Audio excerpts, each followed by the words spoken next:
श्री राम कथा में हम आज आप सभी को सुना रहे हैं लक्ष्मण जी के द्वारा मेघनाद का वध। और मेघनाद के वध होने से पहले कौन कौन सी घटनाएं घटी, कैसे डोला भगवान भोलेनाथ जी का कैलाश पर्वत, और भोलेनाथ जी लक्ष्मण जी से लड़ने के लिए तैयार हो गए। तब माता पार्वती जी ने कैसे भोलेनाथ जी को समझाया, सुनिए कथा में सारा हाल।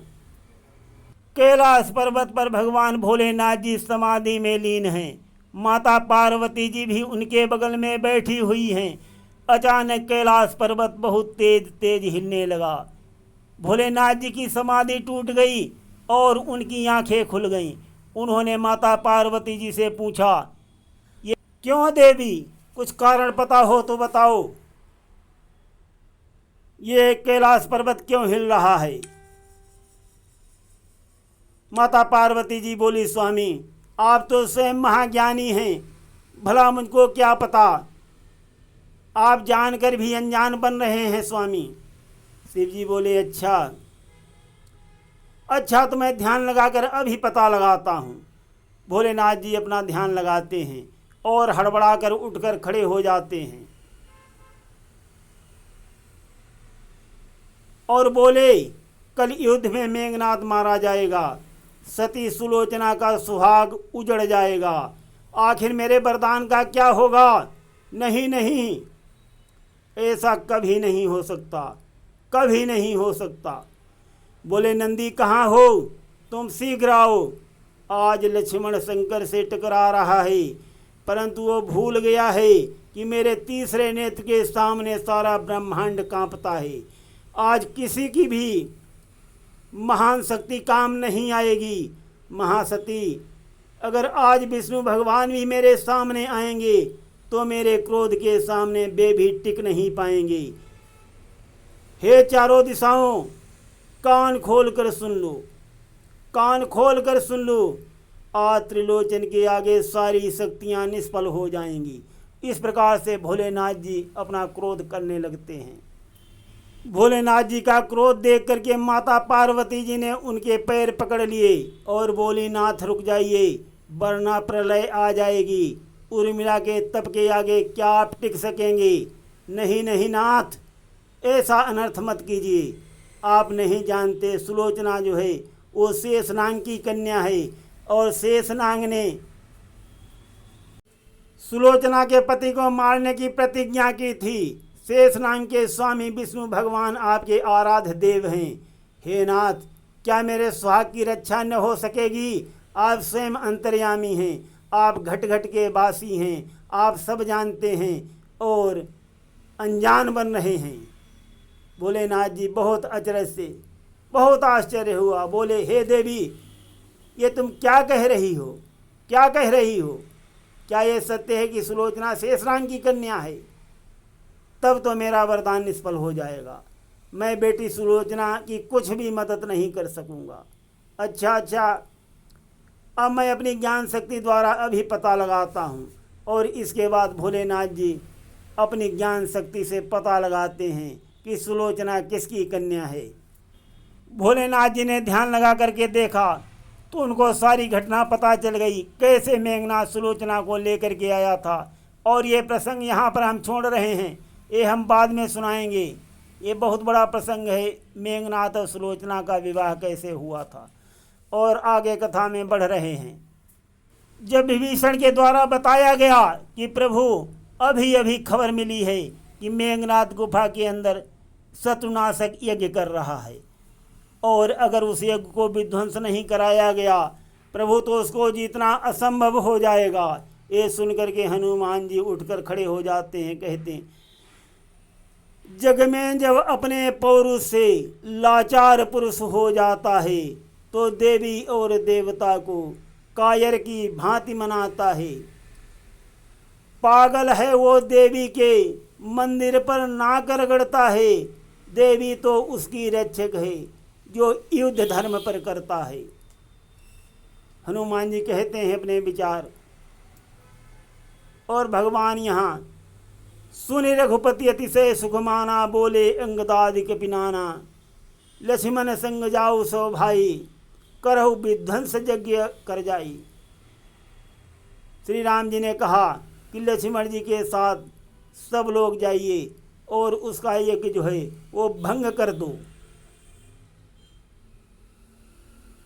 फिर समझाते हैं राम जी, हे तात अंगद और हनुमान जी, आप लक्ष्मण के साथ जाइए और यज्ञ विध्वंस कर उस पर विजय प्राप्त करिए।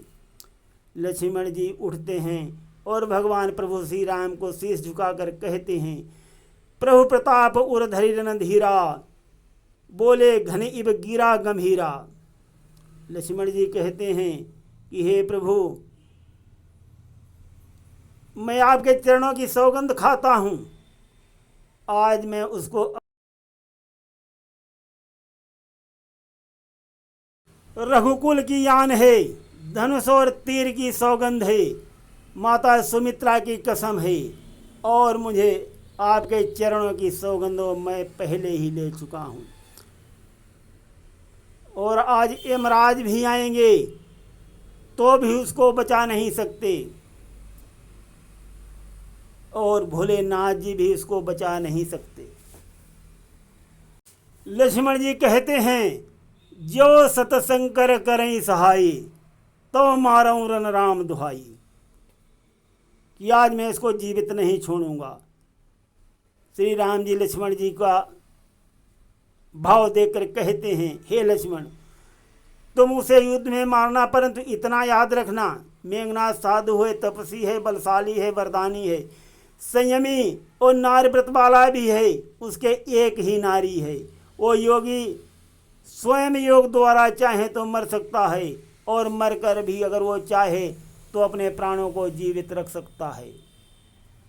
भगवान श्री राम कहते हैं, वो योगी स्वयं योग द्वारा यदि चाहे तो मर सकता है, मरकर वो अपने प्राणों को तन में प्रवेश कर सकता है।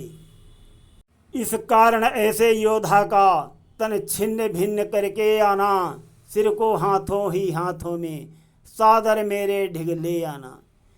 इस महाकार्य के साथ साथ कुछ और गुप्त भी कारण है, इस कारण पर आधारित है। अपनी जय ओ अपनारण है, वो सती प्रमीला सुलोचना जो मेघनाद की नारी है, त्रिभुवन विख्यात साध्वी है, बासुक की राजकुमारी है। ऐसी सतवंती के पति का सिर अगर भूमि पर आएगा, कपिदल तो किस गिनती में है, संसार भस्म हो जाएगा। अच्छा जाओ वध करने को, अब और नहीं कुछ कहना है, दुनिया तो आने जानी है, आखिर तक किसको रहना है। इस प्रकार से श्री राम जी लक्ष्मण जी को आज्ञा देते हैं। इस प्रकार से लक्ष्मण जी के साथ बानर दल जाता है और मेघनाथ का यज्ञ जो है विध्वंस कर देता है। मेघनाथ बहुत क्रोध करके उन पर प्रहार करने लगता है। तब लक्ष्मण जी आकर के क्रोध से ललकार करके उसको कहते हैं, ठहर पाजी, उस दिन तो धोखा दे करके बच गया था, परंतु आज नहीं बच पाएगा। ये देख करके मेघनाथ जो है व्यंग करता है, क्या तू मेरे सामने मरने के लिए फिर आ गया? क्या तू नहीं जानता मैं देवताओं का शत्रु इंद्रजीत हूँ, जो विजेता लोक का और विष्णु धाम का विश्व में डंका बजा है।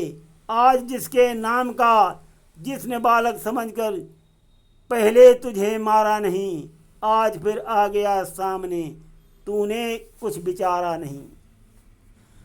बहुत व्यंग्यवाण चलते हैं, बहुत व्यंग्यवाण। तो लक्ष्मण जी बोले, मेघनाथ ज़्यादा मैं मत कर,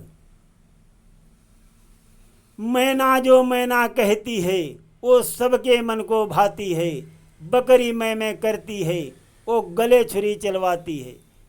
लक्ष्मण जी ने कहा मेघनाथ से, ज़्यादा मैं मत करो। मेघनाथ बोला, मैना जो मैना कहती है पिंजड़े में जन्म बिताती है, बकरी प्राण गंवाती है, मर कर भी मैं नहीं जाती है। लक्ष्मण जी बोले, जाती है। मेघनाथ बोला, कैसे जाती है? कहा तो सुन कैसे जाती है। कर अस्थिमास को पृथक पृथक जब आंत निकाली जाती है, वही आंत की यंत्रों से जब तांत बना ली जाती है, वही तांत जब बन करके दुनिया के हाथ में आती है, दुनिया जब उसको धुनता है, तब तू ही गाती है। इस तरीके से मेघनाथ अब तो तू ही गाएगा। बहुत व्यंग्यबाण चलने के बाद घोर युद्ध स्टार्ट हो गया। मेघनाथ और लक्ष्मण जी का घोर युद्ध हुआ। मेघनाथ तरह तरह से माया दिखा रहा है और लक्ष्मण जी उसकी सारी माया को काट रहे हैं। फिर लक्ष्मण जी सोच रहे हैं ज़्यादा इसको खिलाना ठीक नहीं, अगर कहीं इसने फिर से शक्तिबाण का प्रयोग कर दिया तो बात बिगड़ जाएगी। लक्ष्मण जी ने ऐसा बाण मारा, उसकी एक भुजा को काट करके लंका में भेज दिया। सुलोचना के पास पहुंच गई, मेघनाथ की एक भुजा कट करके। उसने लिख करके सुलोचना को सारा हाल बता दिया और कह दिया कि मुझे लक्ष्मण जी ने मारा। और उसके बाद लक्ष्मण जी ने बाण मार करके मेघनाथ का सिर काट लिया। वो हनुमान जी ने अपने हाथों पर ले लिया और ले करके रामादल की ओर चल दिए। और हम कथा को यहीं पर विश्राम देते हैं, आगे हम बाद में सुनाएंगे।